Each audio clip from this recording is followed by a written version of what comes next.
Sejam bem-vindos e bem-vindas e parabéns por você estar aqui. Hoje começa uma jornada diferente na tua vida e eu estou muito feliz e eu me sinto muito privilegiada por poder compartilhar um pouquinho do que eu aprendi com vocês, tá? Então, começando, eu vou contar para vocês como é que eu cheguei até a culinária, até a arte culinária, que pode ser a história de você que está aí do outro lado. Você pode estar em transição de carreira, querendo entrar nesse mundo maravilhoso da arte culinária. E comigo foi assim. Eu tenho como formação, eu sou arquiteta e sou cozinheira por paixão, por amor e por ter a vida inteira ter visto a minha mãe e a minha avó cozinhando, fazendo coisas maravilhosas na nossa família. Então, depois que eu trabalhei muito tempo com projetos, dando aula de edificações, depois eu fui ser analista de sistemas, mas em paralelo eu fazia as festas da minha casa, as festas para os amigos. Eu sempre gostei dessa área de eventos, de gastronomia e de festas. Então, lá em 2015, eu encerrei a minha carreira do corporativo e decidi me dedicar totalmente à minha paixão, que era a arte culinária. E de lá para cá, eu comecei a fazer muitos cursos, eu fiz curso de gastronomia, de chefe profissional, de panificação, de congelamento técnico, enfim, tudo que era relacionado à culinária, à alimentação, eu fiz. E de 2016 para cá, eu tenho trabalhado com eventos como caterer, que é quem faz catering, que é um buffet móvel para empresas que precisam que seja fornecido alimentação durante o seu horário de trabalho. Tanto pode ser no escritório, como coffee break, brunch, lanche, como também ao ar livre. E a minha especialidade é em set de filmagem do audiovisual.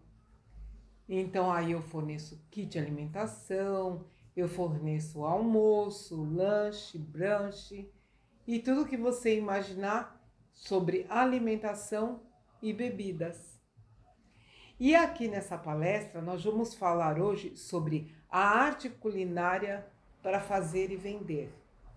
Porque lá no comecinho eu comecei vendendo bolo da vovó, brigadeiro gourmet, que tudo que era modinha eu também fazia e também trabalhava. E também tinha clientes para isso. Então aqui eu vou ensinar você sobre precificação, sobre o que é a arte culinária na economia criativa, que é um tema que está bastante em voga e está bem especial, e eu acho que você deve entrar nessa onda da economia criativa, porque valoriza demais a gastronomia e é o que a gente precisa, de valorização na nossa área. Eu também vou falar sobre como você deve armazenar suas preparações e como você deve fazer para divulgar o seu trabalho e vender muito mais, tá? Então é isso. Vamos lá? Então tem início agora a nossa palestra Arte Culinária para Fazer e Vender. Em primeiro lugar, eu vou falar sobre a culinária e a geração de renda. A gastronomia como fonte de renda consiste nos principais tópicos do assunto. 30% foi o crescimento do setor no ano de 2019, com o aparecimento dos programas de televisão, da valorização desse mercado, o crescimento está cada vez mais. Depois da pandemia, lógico que na pandemia teve uma parada, né? Mas aguçou ainda mais a criatividade dos cozinheiros, dos culinaristas, dos locais de refeição e de eventos, que com a tomada do delivery, que foi muito importante, foi ressurgindo novos tipos de alimentação, novos tipos de embalagem, novos tipos de fornecimento. Então, o crescimento se dá devido a isso. Também eu vou contar para vocês o que é arte culinária. Às vezes a gente acha que culinária é uma profissão, né, que não tem a ver com arte, mas tem a ver. Se você observar, tudo que você cria é uma parte de arte. Então você cria desenhos, você cria filmes, você cria peças para todo tipo de manufatura, e a arte culinária você também cria.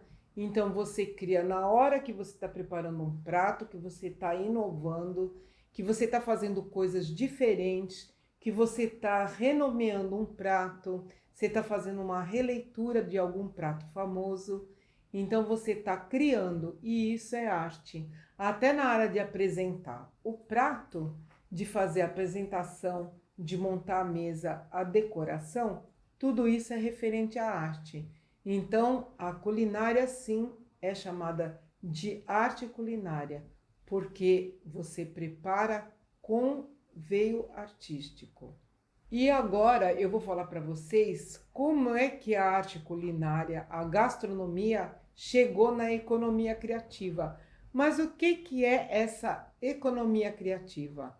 Então, aqui nós temos o conjunto de ações e atividades relacionadas à cultura, à tecnologia e criatividade que geram receita e impacto na economia.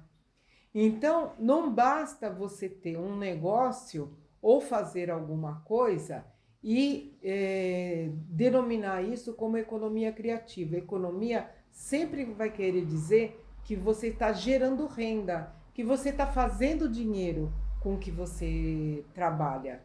Então, a economia criativa, ela pontua nessa questão, o fazer que gera renda, tá? Aqui nós temos um quadro que a economia criativa está no núcleo, né? E tem diversas vertentes. Então, nós vamos começar pela mídia, né? A mídia, ela compreende a edição editorial, o audiovisual e a música. A tecnologia e inovação, ela compreende o software e o conhecimento. As criações funcionais são arquitetura, publicidade, moda, design e móveis. E por último, a cultura também é economia criativa. Então, cuida do patrimônio cultural dos lugares, das atividades artísticas e do nosso setor, que é a gastronomia. Então, você pode reparar que tanto a mídia como a tecnologia e inovação, as criações funcionais e a cultura são segmentos da economia que estão sempre em desenvolvimento criativo, sempre estão criando alguma coisa, sempre estão inovando. Agora, muito a gente se pergunta assim, mas eu faço algumas coisas em casa, na gastronomia. Então, o que eu posso fazer e se o que eu faço já é economia criativa? Então, aqui eu tenho alguns exemplos que eu quero falar para você. Se você faz geleias e compotas de frutas e também trabalha com vegetais em conserva e picles, você, tudo caseiro, eu tô falando, você também faz parte da economia criativa. E você pode trabalhar com isso e procurar uma certificação, se especializar para você poder entrar no ciclo da gastronomia, da economia criativa. Se você trabalha também com pães, roscas, broas e croissants, se você faz queijo, manteiga e charcutaria, charcutaria são os embutidos, são as linguiças, as salsichas, né? Os presuntos.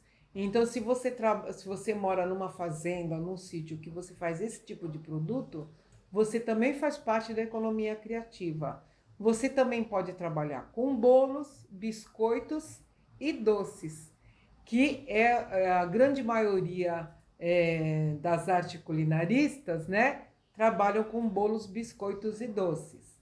Agora, uma parte também bem interessante, que também é da parte rural das cidades, que são as cervejas, embora agora já tenha bastante fábrica de cerveja, agora cerveja artesanal na parte urbana, né? O café, hidromel, licores e vinhos. Então, todos esses itens você pode trabalhar com a economia criativa. Então, se você gera renda com eles, você tem que entrar nessa jornada da economia criativa. Eu faço um produto culinário artesanal e eu quero entrar na economia criativa. Como é que eu posso cobrar por ele? Como é que eu posso calcular o preço desse produto? Geralmente a gente vê por aí as pessoas multiplicando por 2, por 3 o custo do teu produto. O que acontece quando você faz isso? O lucro é incerto, então você nunca sabe se realmente é lucro ou prejuízo. Você nunca tem certeza do quanto você ganhou. E sem essa informação precisa, é impossível fazer planejamento futuro e até mesmo estratégias de crescimento. Então você precisa saber quanto que você gastou, quanto você lucrou, para você poder investir e fazer o seu negócio crescer. Então, aqui nós temos 4 elementos principais que vão compor o valor do seu produto. É o custo fixo e margem de contribuição, os custos variáveis, o salário e mão de obra e o lucro. Então, definindo o que é precificação, é o estudo do preço dos produtos e serviços. É importante porque o preço é uma ferramenta do empreendedor para se posicionar no mercado. E aqui nós temos as definições da formação do preço. Então, custo é o preço deve cobrir todos os custos fixos e variáveis. Demanda. Quanto maior a demanda, que é a saída do produto, maior o preço que poderá ser cobrado. Então, se você tem uma saída muito grande de um determinado produto que você fabrica, você pode compensar com ele o preço dos produtos que saem pouco, para você equilibrar o teu orçamento. A concorrência, o preço precisa ser sempre competitivo. Você precisa estar bem informado da sua concorrência. As pessoas que fazem a mesma coisa que você, quanto que elas estão cobrando? Como que elas vendem? Tá? Às vezes é o mesmo produto, mas é vendido de maneira diferente. Então aí você precisa ver todos os aspectos da tua concorrência para você saber quanto que você vai cobrar, tá? E o valor percebido pelo cliente. Como o cliente se comporta com o preço do produto. Então, o comportamento do cliente vai depender de como você apresenta o teu produto. Ele tem que saber como esse produto foi feito. Se ele é artesanal, como ele foi feito, como é que a embalagem dele foi feito. É claro que o valor do artesanal se distingue do industrializado, tá? Então você nunca deve se comparar a produtos industrializados e você deve deixar isso bem claro para o teu cliente. Qual o valor que o teu produto artesanal tem perante o produto industrializado? Então aqui nós vamos ver o que é custo fixo, o que é margem de contribuição e custo variável. Então é importante você ter esses itens bem claros para você poder chegar numa conclusão quando você quiser calcular o preço do teu produto. Então, custo fixo são todos os gastos e despesas do seu negócio que não se alteram em função do volume de produção e vendas. Por exemplo, o aluguel, da onde você faz, o telefone, o salário dos funcionários. Você terá esses custos independente do número de produtos vendidos ou serviços prestados. Por isso são chamados de custos fixos. Então, custo fixo é aqueles custos que você vendendo ou não, você tem que pagar, tá? Resumindo, é isso. E margem de contribuição é a quantia com a qual cada produto ou serviço vai contribuir para pagar os custos fixos. Então, você tem um produto e desse produto, o valor dele, uma parte, que é a margem que ele vai contribuir para pagar os custos fixos. Então, uma parte dele vai ser separada para poder pagar os custos que você tem no local que você trabalha. E o custo variável é a soma dos fatores variáveis de produção, custos que mudam de acordo com a produção ou a quantidade de trabalho. Exemplos incluem o custo de matérias-primas e secundárias. São custos variáveis a matéria-prima, os insumos diretos, as embalagens, impostos diretos de venda, ICMS, ISS, CONFINS, a contribuição social, os fornecedores, a mão de obra industrial e a mão de obra terceirizada.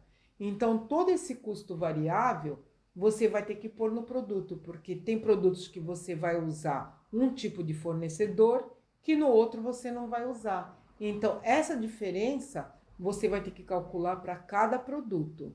Você vai ter que inserir em cada preço o que realmente aquele produto necessita.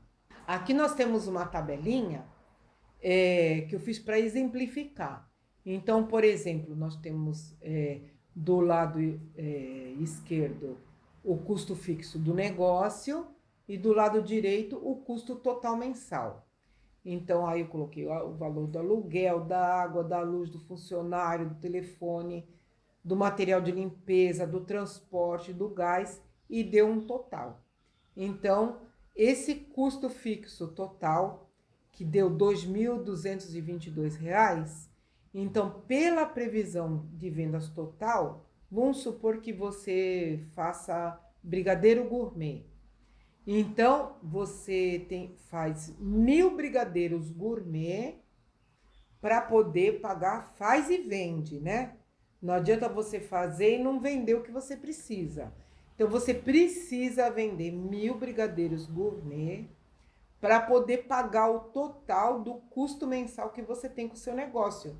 Então, cada brigadeiro, ele tem que custar no mínimo R$ 2,22, tá?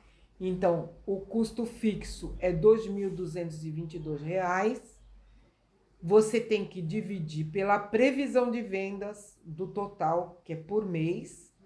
Então, aqui nós colocamos 1.000 brigadeiros gourmets que você vai vender. Então, a margem de contribuição de cada brigadeiro é de R$ 2,22. Então, acima disso, você vai ter o lucro e vai conseguir pagar suas contas. Então, quando os custos não são calculados da maneira correta, ocorrem diversos problemas. O preço de venda, aqui nós temos uma tabelinha para você entender. Quando o preço de venda é acima do real, você não consegue vender, porque a concorrência vai estar cobrando menos que você. Quando o preço de venda é abaixo do real, o que diminui o lucro do empreendedor. Então, você vendendo abaixo até da concorrência só para você ganhar, você acaba perdendo porque você não consegue atingir o que você precisa para pagar o seu custo mensal. Quando a fabricação de produtos que dão pouco lucro no lugar de outros mais rentáveis. Então, às vezes, você tem um produto que você gosta de fazer, mas você se sente bem fazendo ele, você acha ele super legal, é super gostoso, ele é elogiado, mas ele não tem saída. Então, aí você insiste nele que ele vende menos do que naquele que vende mais. Vamos supor que você faz bolo e faz brigadeiro gourmet. E aí você vende muito mais brigadeiro gourmet do que bolo. mas você insiste no bolo. Você insiste em pôr toda a tua força no bolo, do que pôr toda a tua força no brigadeiro, que sairia muito mais rápido, que tem um valor muito menor, e você conseguiria o custo mensal do teu negócio muito mais fácil. Então, tudo isso tem que ser calculado e avaliado, pensado com carinho e com calma. E também, tudo isso que eu falei tem a dificuldade para criar ações de redução de custo. Aí você vai ter que sentar, vai ter que ver tudo que você gasta, tudo que o teu negócio está gastando e aonde que você pode cortar ou mudar. No caso do bolo, você pode fazer testes desse bolo não estar sempre na tua vitrine, ele ser sempre por encomenda, e você trabalhar com encomendas do que com produtos de vitrine. Né? Você pode fazer substituições que você consiga atingir a tua margem de contribuição para que teu negócio dê certo, tá? Então agora nós vamos ver uma parte muito importante do negócio que se chama ficha técnica. O que é a ficha técnica? A ficha técnica de um produto nada mais é do que um documento onde estão escritos os ingredientes necessários para fazer esse produto, o quanto essa receita rende e o tempo necessário para cada etapa. Fazer essas fichas técnicas ajudará na formação do preço. Vamos ver como é que a gente vai fazer essa ficha técnica? Então, aqui nós temos a receita do brigadeiro gourmet de chocolate tradicional. Então, aí você vai pegar a sua receitinha e vai ver lá, rendimento, 20 unidades por receita. A validade, 7 dias em temperatura ambiente. O peso do brigadeiro, 20 gramas. A forminha que você vai usar, número 3. E que ingredientes você usa para fazer essas 20 unidades? Você usa uma caixa de leite condensado, meia caixa de creme de leite, uma colher de sopa de manteiga sem sal, uma colher de sopa de glucose, 3 colheres de sopa de chocolate, 50%. Então, você nota que aqui na receitinha, eu usei medidas caseiras, como colher de sopa, tá? Caixa, a caixinha, e do lado eu coloquei as gramas, porque é importante você saber quantas gramas tem, porque a grama é uma medida universal. Então, qualquer pessoa que pegar a tua ficha técnica, ela vai conseguir reproduzir. É claro que no ambiente de trabalho tem que ter a balancinha digital, tá? E aí também é calculada a decoração. O que eu vou precisar para fazer esse brigadeiro gourmet de chocolate tradicional? Aí tá aqui na tua receitinha. Granulado de chocolate comum, eu vou usar 100 gramas, tá? Aqui nós temos uma ficha técnica. A ficha técnica é bom você fazer no computador, ou até mesmo, eu quando comecei, eu fazia no caderno, sabe? Que a gente tem aquele caderninho de receita, né? Que a vovó ensina, que a mamãe ensina. E eu comecei também a fazer no caderno, porque lá no comecinho eu não tinha muita habilidade com a internet, com as coisas digitais. Então eu comecei a fazer tudo no caderno, com uma calculadora, usando o celular como calculadora, e dá certo, viu? Então você que é iniciante, pode ficar tranquila que você pode fazer a tua ficha técnica também no caderninho, tá bom? Então vamos lá. Então, aqui na ficha técnica nós temos lá no cabeçalho, como naquela receitinha, o nome da receita: brigadeiro gourmet de chocolate. Rendimento, 20 unidades de 20 gramas. Tempo de preparo, de 7 a 5 minutos, tá? Então, aqui nós temos colunas com o que nós vamos fazer, que nós vamos fazer a massa, a decoração e a embalagem, tá? Aí, aqui nós temos os ingredientes, aqui nós temos a quantidade do ingrediente, nós temos a marca que nós costumamos usar, tá? O peso, o preço, a quantidade usada, o rendimento por receita e o custo por porção, tá? Então, aqui, relativo à massa, nós temos aqui na primeira linha um leite condensado, Moça Nestlé, de 395 gramas, que tem o custo de R$ 8,79. A quantidade usada é 395 gramas, que é a latinha ou a caixinha no total, e rende uma receita. E o custo é R$ 8,79. Então, o leite condensado é usado todo. Vamos ver agora o creme de leite. Eu tenho um creme de leite da Nestlé e ele pesa na caixinha 200 gramas. Então, o custo dele é R$ 5,90. Só que eu vou usar só 100 gramas. Então, cada receita vai dar 2 receitas. Então, esse creme de leite eu posso usar numa receita e eu posso usar o que sobrou em outra receita. Então, aí eu vou pôr no rendimento da receita 2. Então, o que eu vou gastar numa porção é só metade. Então, eu vou pegar o preço dele, que é R$ 5,90, e vou dividir por 2. Vai dar R$ 2,95. É isso que eu vou gastar nessa receita, tá? Aí, aqui nós temos uma manteiga sem sal. A marca Aviação, o peso que é vendido da manteiga é 200 gramas. O preço, R$ 11,50. Só que dessas 200 gramas, eu vou usar só 18 gramas, que é uma colher de sopa, e tá lá na receita.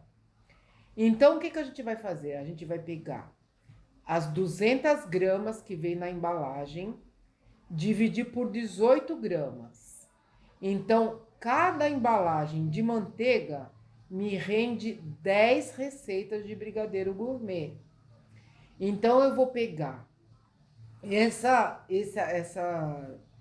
o preço de R$ 11,50 e vou dividir por 10. Então, essas 18 gramas me custa R$ 1,15, tá? Aí, agora nós vamos para a glucose. Glucose é aquela base de milho, né? Que nós usamos para não deixar o brigadeiro açucarar e ele ficar mais tempo macio. Geralmente dura uma semana o brigadeiro quando a gente usa a glucose.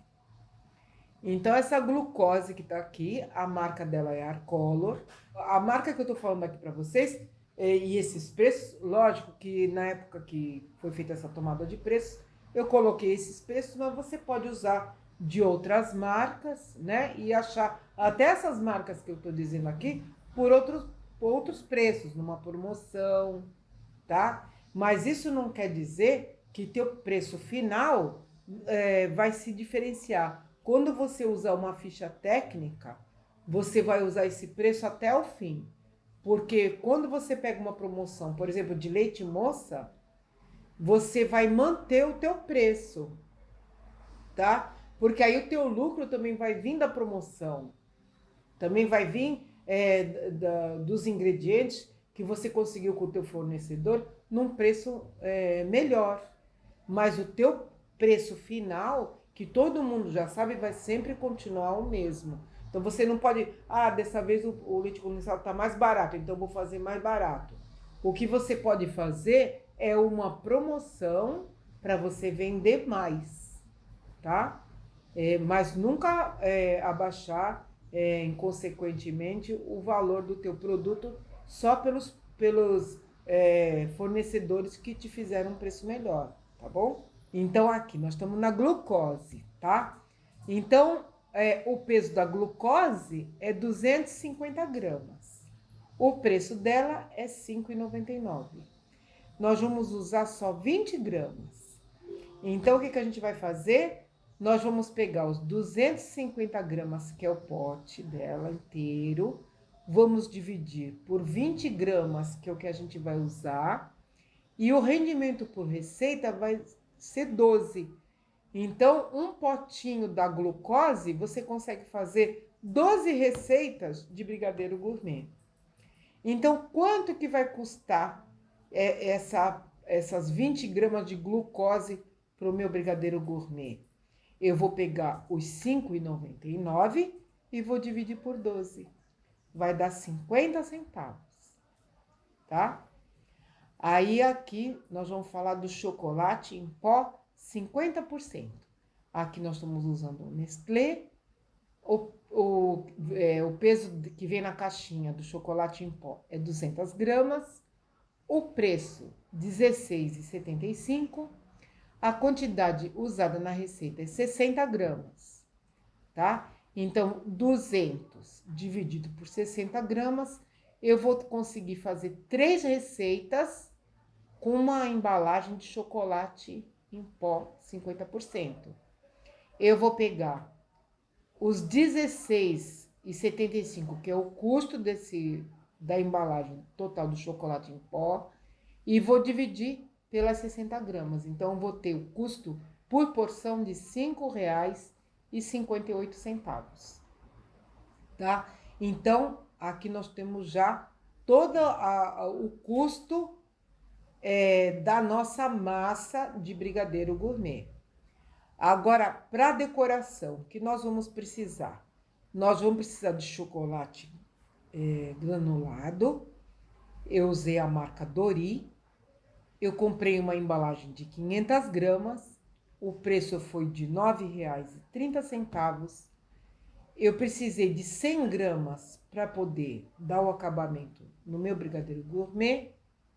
E o rendimento foi 5 porções nessa embalagem de 500 gramas, tá? Então, dos R$ 9,30, eu gastei R$ 1,86 para poder fazer o meu brigadeiro, a minha receita de brigadeiro. Agora, a embalagem, eu usei a forminha número 3, da marca Regina, que vem 100 unidades por pacotinho. O preço, R$ 1,99. Então, eu usei 20 unidades. Aqui em cima tá, ó, que o rendimento do meu brigadeiro é 20 unidades, de 20 gramas. Então, dessas 100 unidades, eu só usei 20. Então, o rendimento foi de 5 porções, tá? Então, se eu usei 20 unidades, R$ 1,99, então custou 40 centavos essas 20 unidades da forminha número 3, tá bom? O custo variável de 20 brigadeiros gourmet de chocolate é R$ 21,23. O que eu fiz? Eu somei toda essa coluna do custo por porção. Eu somei toda essa coluna. Então, deu R$ 21,23. O custo variável do brigadeiro gourmet de chocolate é os R$ 21,23 dividido pelas 20 unidades, tá? Então, 21,23 dividido por 20 deu R$ 1,06. Esse é o custo variável do brigadeiro gourmet, tá bom?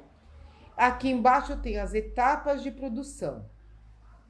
Tempo por etapas.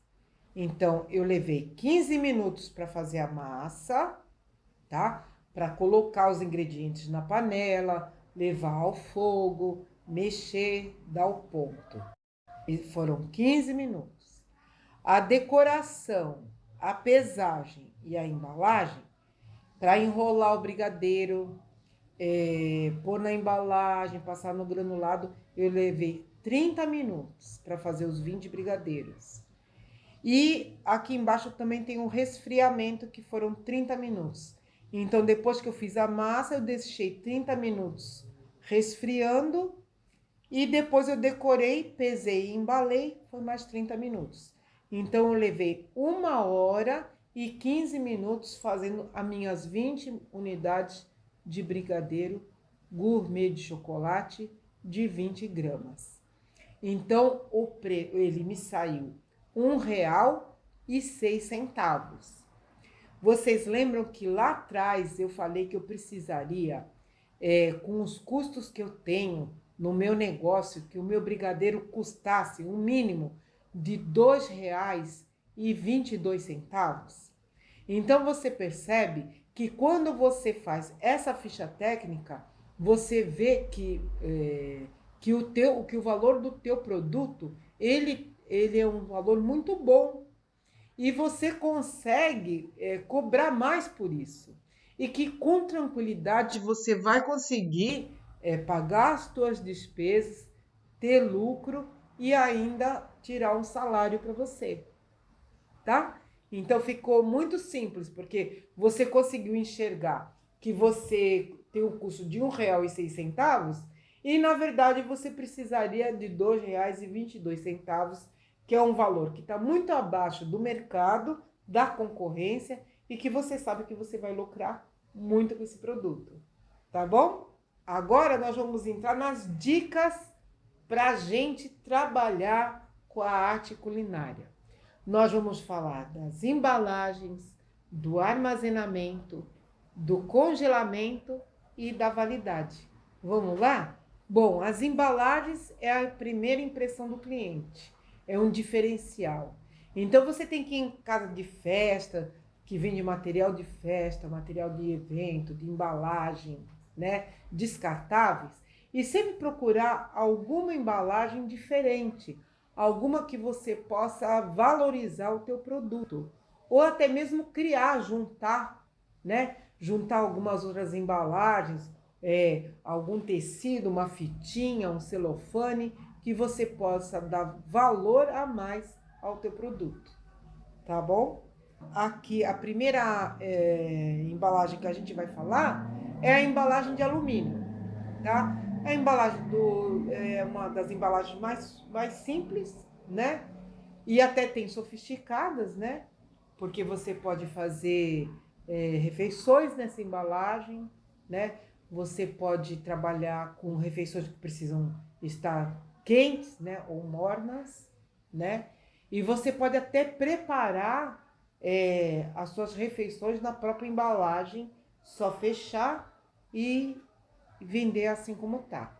Então, uma embalagem bem utilizada, tá? Então, elas não vão para micro-ondas, mas elas podem ser aquecidas no forno elétrico ou até no forno convencional. Uma outra embalagem também bastante usada é a embalagem de papelão. Então, é usada em pizza, né, em salgado, também um bom isolante térmico, né? E acomoda uma grande quantidade de comida.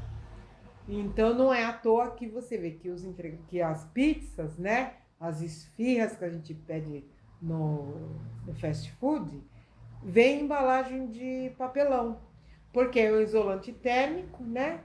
E acomoda bem esse tipo de alimento. Outra embalagem também bem usada é a embalagem de plástico, tá? Então, é polipropileno, né? Ele é reciclável.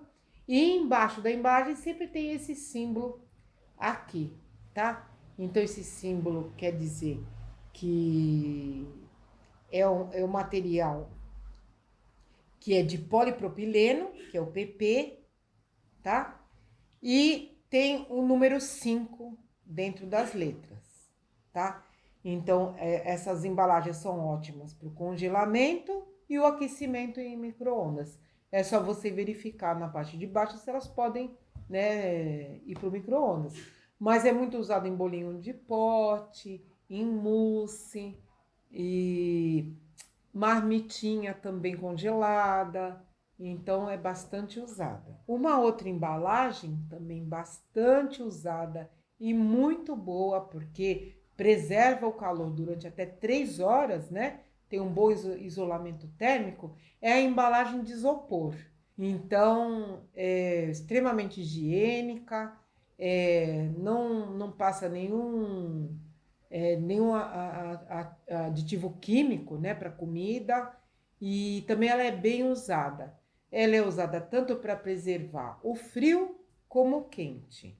Outra embalagem também que a gente vê por aí é o papel cartão resinado, daquelas maquininhas que faz aquele fechamento, né, por calor. A gente vê bastante em lasanha, né, congelada, em comidas pré-feitas, né, que você pode chegar, você abre aquela tampinha e você põe no micro-ondas, você coloca no forninho elétrico, é bem fácil de usar. Agora nós vamos falar sobre armazenamento, tá? Então, como é que a gente pode garantir que não falte os produtos que você precisa e que também não haja desperdício? Então, quando você for comprar, você tem que avaliar o cheiro, a textura, a aparência e a coloração dos alimentos. Você também deve evitar o excesso de compras e não misturar as compras da sua casa com do negócio. Faça listas e verifique a validade. Então é bem importante isso. Quando a gente vai fazer compra, por isso que é muito bom você trabalhar com encomendas, porque você vai comprar o que você precisa para a hora que você precisa. E é bom você, quando a gente fala assim, não misturar as compras da casa com do negócio, você que é iniciante, que está trabalhando em casa, é bom você deixar uma prateleira da geladeira só para o seu negócio, uma parte do armário só para o seu negócio, ou ter um armarinho só para o seu negócio. Uma dica também importante é, quando a gente trabalha com alimento fresco, é a gente escolher os alimentos que estão na safra e eles fazerem parte do teu cardápio. Se você no CEAGESP, você tem um site do CEAGESP, que é quem fornece as frutas e verduras e legumes para as feiras livres, né? E lá tem uma tabelinha que você pode se informar quando é a época do quê. E você fazer um cardápio sazonal. Você fazer um cardápio, quando é a época do morango? É julho, é agosto, na época do frio. Então aí você faz aquelas sobremesas maravilhosas e põe no teu cardápio aqueles preços maravilhosos que você sabe que você vai achar com um preço muito bom, né? Porque hoje em dia, né, com a climatização induzida, você tem todo tipo de verdura, de legume, de fruta o ano todo. Mas com certeza, na época comum de ter, você vai ter uma maior safra e você vai conseguir um preço muito especial. Então é importante você saber esses detalhes na hora de você fazer a sua preparação. Então, aqui nós temos umas dicas, né? Para você também armazenar. Então, ó, conserve da melhor forma. Use o Manual da Vigilância Sanitária, que fala sobre matéria-prima, ingredientes e embalagens, que tem que ser separados de material de limpeza. Então, você também pode ir no site da Vigilância Sanitária e baixar esse manual. Ele é bem legal e está à disposição para quem quiser. Então, você tem que escrever o que você tem em estoque, né? Por isso é importante você ter um caderno de anotação, você ter tudo que é referente ao teu negócio separado. Aí você vai escrever, olha, eu comprei, saí agora e comprei embalagem, eu comprei essa comida, eu comprei essa fruta, esses legumes, eu comprei esse chocolate, quanto que eu comprei, qual a validade, você olha na embalagem, qual a validade deles, e você anota tudo numa tabela e deixa com você, tá? Não use papelão e deixe suspenso do chão. Sempre que você comprar materiais em caixa, você não pode deixar direto no solo, porque o solo ele transmite umidade, né? E ele pode apodrecer, ele pode dar bolor. Você tem diversas coisas que vão contra a saúde. Então, sempre você deixa em lugar alto, tá? E identificação para alimentos que foram tirados da embalagem. Então, se você substitui um alimento de uma embalagem, às vezes vem em grande quantidade e você colocou em pequenas porções, você tem que colocar o nome, o que tem ali, o nome do preparo e o prazo de validade. Então, a regrinha é primeiro que vence, primeiro que sai. Então, você tendo todas essas datas marcadas no próprio produto e também na sua tabela, no seu caderno, na sua planilha, você vai saber o que você vai oferecer primeiro para o teu cliente e vai fazer toda a diferença, porque você vai estar sempre renovando o teu estoque e sempre vai estar agradando a clientela. Agora nós vamos falar sobre o congelamento dessas delícias que a gente faz na cozinha. Então, aprenda a maneira mais segura de congelar e descongelar pães, bolos, tortas e salgados para não perder as suas produções. Nós vamos ver primeiro sobre pães, tá? Então, você que faz pães caseiros, você pode congelar, se você tiver uma grande produção e você vendeu só uma parte, você pode congelar, tá? Que ele vai se manter fresco para você oferecer de novo para o teu cliente, tá? Então, você tem que ter conhecimento de algumas coisas. Então, o pão francês, você vai ter que embalar em sacos plásticos, extraindo todo o ar. Existe no comércio, existem algumas bombinhas que extraem o ar do saquinho, tá? Aí você vai tirar o ar e vai pôr para congelar. Aí, para descongelar, você vai descongelar em temperatura ambiente ou no forno. E aí você vai deixar ele envolto no papel alumínio e você vai perceber que ele vai estar da mesma maneira que você fez, como se fosse um pãozinho fresco. O pão de forma, embalar em plástico, de preferência em porções individuais. Então, o pão de forma é assim, você vai embalar de 4 em 4 fatias, vamos supor, de 6 em 6 fatias, também em saquinhos, tirando o ar, congelando e depois descongelando em temperatura ambiente, o mesmo procedimento do pão francês. O pão recheado, também embalar em plástico ou em papel alumínio. Descongelar no forno, envolvido em papel alumínio, é o mesmo procedimento, tá? O pão doce não deve ser congelado, se tiver recheio com maisena. A maisena não congela, tá? Se você fizer o recheio com farinha de trigo, engrossar com farinha de trigo, você ainda consegue ter um bom aproveitamento no congelamento. Mas com maisena não. Ela esfarela, ela se desfaz e não fica uma boa apresentação, tá? E o sonho você pode congelar sem o recheio. Aí você congela o pãozinho, descongela normalmente e recheia na hora que você vai servir para o teu cliente. Vamos falar sobre os bolos. Como é que a gente vai fazer para congelar o bolo? O bolo simples, você vai assar em formas aluminizadas, pequenas ou em forma retangular, normal. Você vai embalar a frio em bandeja ou em saco plástico. Então, você vai pegar a massa do bolo, vai congelar dentro de um saco plástico. Aqueles sacos de congelamento, aquele que é meio fosco, tá? E aí, para descongelar, você ainda embalado em temperatura ambiente ou no forno. O mesmo procedimento do pão, tá? Aquele bolinho simples, caseirinho, você pode fazer assim.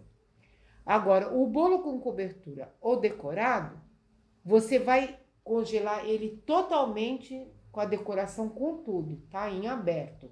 Você vai colocar ali no freezer e vai deixar ele ficar totalmente congelado.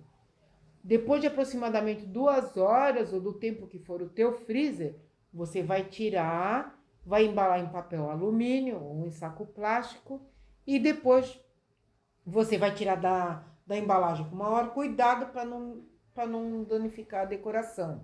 É claro que você tem que fazer testes com o que você decorou desse bolo, tá? Ou então você pode decorar ele sem a decoração externa e você pode congelar ele recheado, tá? Aí você faz como as outras coisas, põe dentro do saco, congela e depois descongela a temperatura ambiente e depois é só fazer a decoração. Agora vamos falar sobre as tortas. A torta doce, a massa pode ser moldada sem assar, tá?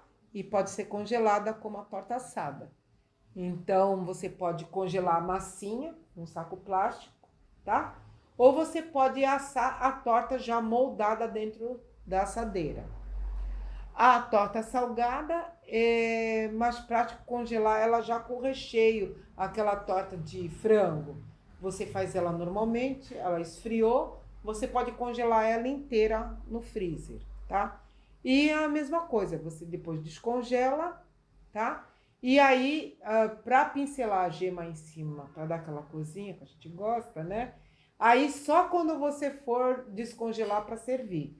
Então, para pincelar com ovo, você não pincela para congelar, só depois que você descongelar, tá? E os doces? Os doces não devem ser congelados se tiverem recheio de maisena ou cobertura de gelatina. Então, no caso do brigadeiro, você pode fazer as bolinhas, congelar, depois descongelar e na hora que já tiver descongelado em temperatura ambiente, que você vai passar no teu granulado, no teu coco, tá? No teu confeito da tua preferência. Agora falando de salgados, você pode também congelar pizza, esfirra, pastéis e coxinhas, croquetes e quibes, tá? Então, tudo em aberto você vai fazer, tudo do mesmo procedimento. Você tanto pode congelar a massa, no caso da pizza, tá?